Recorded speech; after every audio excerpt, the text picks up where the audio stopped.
Did the sender know they'd sent it to the wrong person? I know you can't exactly take back a text message, but I'd like to think that most people would apologize when they realized they'd sent such a personal picture to the wrong person. So, chances were, he had no idea he'd gotten the wrong number. I rinsed the shampoo from my hair. So I had two options, didn't I? Delete it, act like it never happened, and hope that he never texted me again.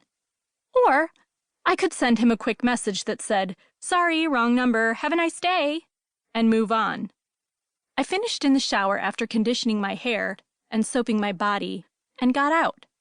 Condensation had my mirror all foggy with droplets running down it, so I wrapped myself in towels and left, making sure to crack open the window so it could dry out. I dried off and got dressed in leggings and a loose button-down shirt, then pulled my wet hair up into a twisted bun on top of my head. I'd made my decision about what to do with this text message somewhere between my underwear getting stuck on my wet shins and almost hitting my elbow on my dresser.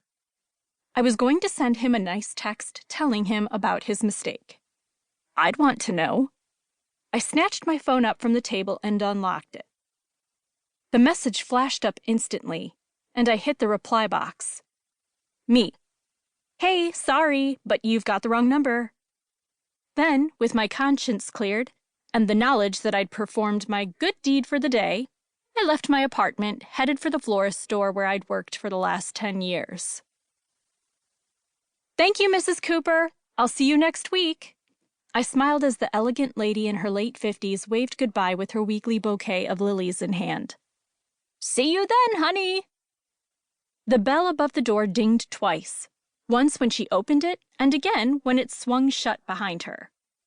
The blast of late summer heat from the outside was unwelcome, but it quickly dissipated as my air conditioning ate it up. This was probably the coldest store in town, but I think that was probably the reason why everyone came in during the summer. Sales were up, and it wasn't just because homecoming season was coming up. People came in to escape the southern heat, then ended up buying things. I wasn't against using the weather to sell flowers. We sold them for dead people, so... I checked my phone, but the mystery picture sender still hadn't replied. It was 2 in the afternoon, so they were either too embarrassed to respond, or they hadn't seen it yet. With a sigh, I put my phone back under the counter. I figured I'd keep the text for a day or so before deleting it, just in case he did reply. Knowing me, I'd forget it tomorrow and end up with a random text I couldn't put into context. The bell rang again, and I looked up in time to see Hallie and Ava at the door. They were both wearing running clothes and had water bottles in their hands, but their expressions couldn't be more different. Hallie was a little winded, with pink cheeks and a smirk on her lips. Ava, on the other hand, well, wisps of her black hair were stuck to her face with sweat. She resembled a tomato, more than anything, and I could feel the murderous vibes that radiated off her. She stormed past me and went through to the back. There was a clunk as the refrigerator door opened, and I raised my eyebrows as a huge "ah" filtered through the building. I turned and met Hallie's eyes. I see running is going well. About as well as a dumpster fire.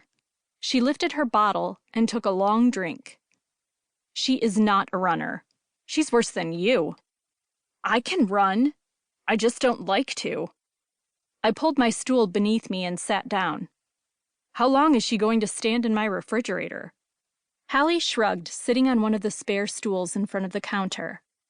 Presumably until she realizes it's just as cool out here and she can sit down here. What happened today? The sun, she replied dryly. It's her day off, so instead of getting up to run before work like we normally do, she slept in. She refused to run tonight when it's cooler, so... She motioned up and down her body. Apparently, Ava doesn't like sweating.